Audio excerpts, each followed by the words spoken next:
Very want to discuss Indian economy 1950-1990, conditions of industries and foreign trade. As you all know that we have already discussed about the conditions of agriculture between 1950-1990, and between 1950 and 1990 India has seen or recorded various kind of achievements, as we have just came out from the painful hands of Britishers to help our country in a better manner. We have been assigned with all the rights to develop our. so we have seen various kind of growth, various kind of achievements, various kind of improvement in terms of agriculture development. Now today we will discuss about industry between 1950 1990. The first why to discuss about industry between 1950 to 1990, let us go through some of the facts. The first industrial policy statement was made in the Industrial Policy Resolution 1948. It divided the industries into four categories. The Industrial Policy Resolutions 1956 divided the industries into three categories.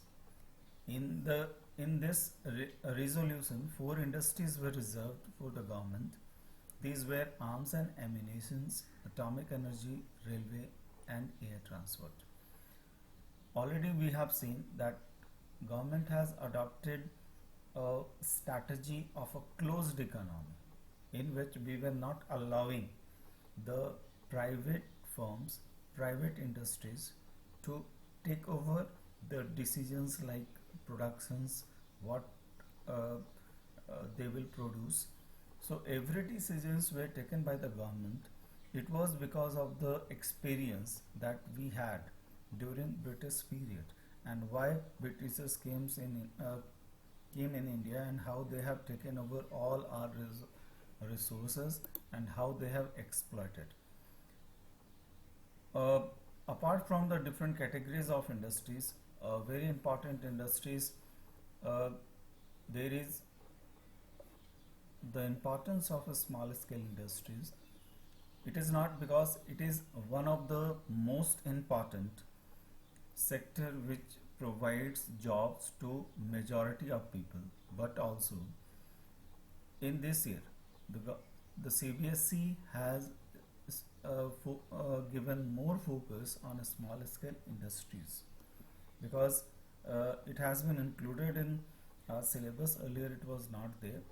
uh, Also the industrial policy 1956 that we need to focus on. So about the changes of the policy, or about the changes of the syllabus, I'll be updating you later on. So let us start first with the features of 1956 Industrial Policy Resolution. But before going to discuss this policy, we need to know why industries are important. Industries are important because it is more stable source of employment. Agriculture is having flexible employment. The people were not getting more employment in terms of security, stable source of employment. Industries promotes modernization. It increases national income, boosts the growth potential of our economy, increase the amount of exports, and helps to modernize agriculture. So industry is also helping agriculture sector to develop by providing different kind of tools, by providing different kind of product for agricultural development. So let us go through the features of Indian Industrial Policy Resolution of 1956. As per the new classification, industries were classified into three schedules depending upon the rule of state. Schedule A, 17 industries listed. 17 industries listed in Schedule A, whose future development would be the responsibility of the state. Means 17 industries were there who will be total under control by the government. It will be under the control of the government, and these are the public sectors companies. Schedule B, those it will be 12 industries who has been included in Schedule B. Private sector could supplement the efforts of public sectors, with the state taking sole responsibility of starting new units. And in Schedule B, the industries, those are having both private and public sector enterprises. Then Schedule A is completely reserved for public sector. Schedule B, that includes 12 industries which may be public sector or private sector. Schedule C, remaining industries which are to be left open for private sectors. Means we can say that Schedule C is a totally private sector industry. Means as per the 1956 industrial policy resolutions, three types of industries will be set up.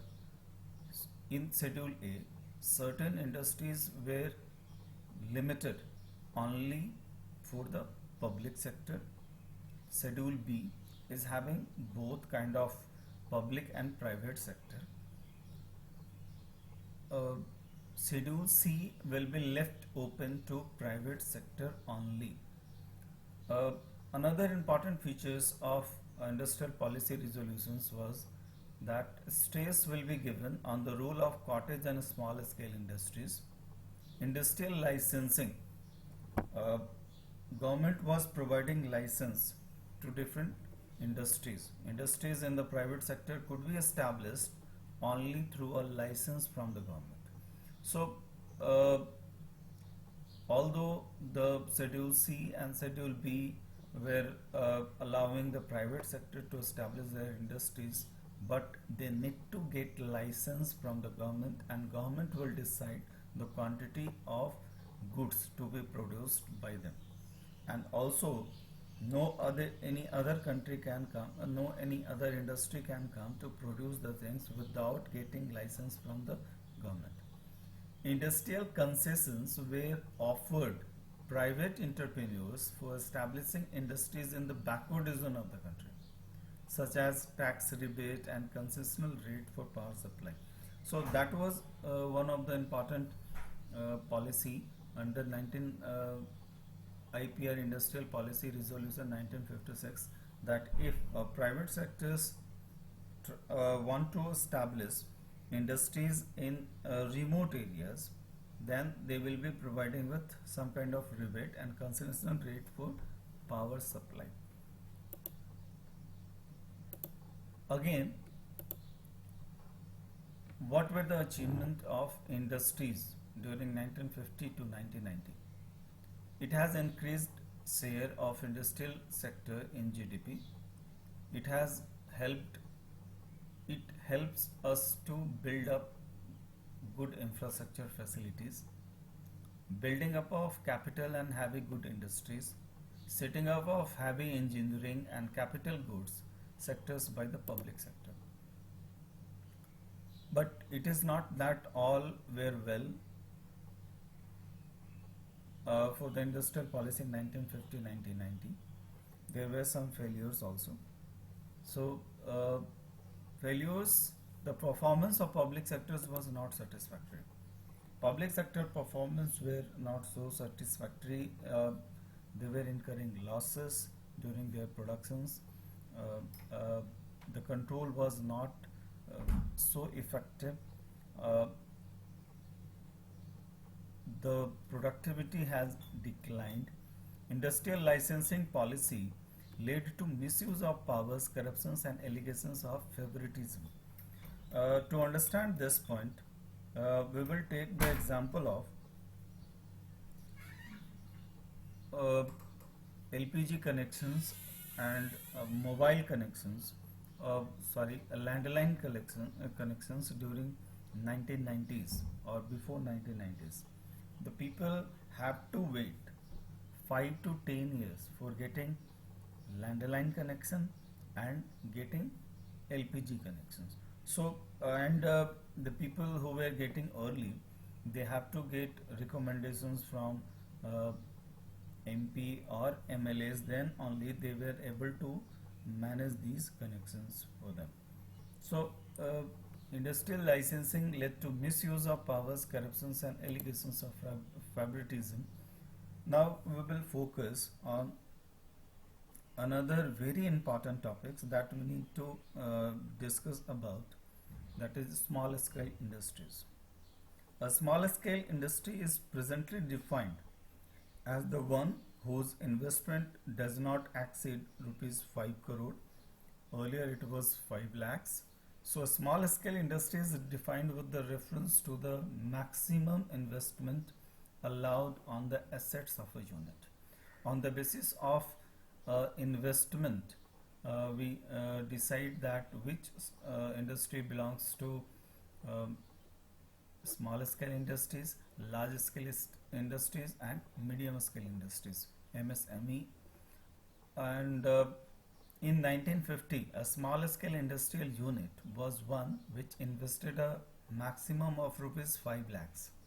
Means during 1950s, if a person wants to set up a small scale industries, the maximum that they can invest was 5 lakhs rupees. At present, the maximum investment allowed is rupees 5 crore. It is believed that small scale industries are more labor intensive. That is, they use more labor than the large scale industries and therefore generate more employment. In any country, small scale industries creates a backbone for providing more employment from industrial sector, and it is the small scale industries that promote labor intensive uh, technique, that is more focusing on labor intensive by carrying out various kind of production activities uh, with the help of labor. Not so much of machinery will be used in small scale industries. It promotes regional growth. These industries are location friendly. Location friendly means they will be set up near the production, near the village. It will be set up in small towns. It can be set up in small towns without any problems. The industries are location friendly, unlike big industries which are required to be set up near the raw materials hub in order to reduce the cost of transportation. These industries can be easily set up at the doorstep of the owner due to small requirement. So, but these industries cannot compete with big industries. It is obvious that development of small scale industries required them to shielded from the large firms. For this purpose, the productions of a number of products was reserved for small scale industry. The criterion of reservations being the ability of these units to manufacture the goods. They were also given concessions such as lower excise duty, bank loan at lower interest rates. Now we will discuss about the foreign trade. Foreign trade means trade of domestic country with rest of the world. And what were the conditions of foreign trade between 1950 to 1990? India's trade policy during 1950-1990 focuses on import substitutions. Means focus was given on productions of goods by utilizing our own resources. Increasing more foreign reserve through savings. That was a main motive of foreign trade policy, or inward looking policy, we can say. Import substitution. Due to import substitutions, we were able to save more of foreign reserve. Building up of a strong industrial structure for long term economic growth. Any country cannot grow without proper infrastructure facilities, and if we need to focus more on developing our own resources, then it becomes very essential to develop industrial structure for our long term economic growth. During colonial period, India was the prime exporter of raw materials and importers of finished goods. But after the independence, India's foreign trade undergo a massive change. In order to be self-sufficient, India has followed a policy of import substitution, which is also known as inward-looking trade strategy. Due to focus more on import substitution, employment increased, and due to focusing more on our own resources, on developing our own resources, our infrastructure has developed and employment has increased in our country. Now, we will conclude. The progress of Indian economy during first 7 plans were impressive indeed. First 7 plans were more effective. Our industries become far more diversified compared to the situations at independence. India becomes self-sufficient in food production thanks to the Green Revolution. Land reforms resulted in abolition of hated zamindari system. However, many economists become dissatisfied with the performance of many public sector enterprises. So, bad performance or poor performance of public sector enterprises has given us or has created a base for new industrial policy, developing new India. And during 1991, we were compelled to develop a new industrial policy, new policy for developing new India by changing whole of the industrial policies. That we will see later when we will discuss the economic reforms. Excessive government regulations prevented growth of entrepreneurship. There were more control of government on entrepreneurship. They were not allowed to take the economic decisions like what they will produce and how much they will produce and how they will produce. In the name of self-reliance, our producers were protected against foreign competitions, and this did not give them the incentive to improve the quality of goods that they produce. Our policy were inward oriented, and so we failed to develop a strong export sector. Export was not developed during 1950 to 1990. The need for reforms of economic policy was widely felt in the context of changing global economic scenario. And the new economic policy was initiated in 1991 to make our country more efficient and more productive. So that we will discuss in our next class or next to next class under the head of economic reforms. But major decision that India has taken and that has also created a base for economic reforms, that abolition of planning system and establishment of new planning system in our country, that is Niti Aayog. About Niti Aayog we will discuss in our next class. Thank you.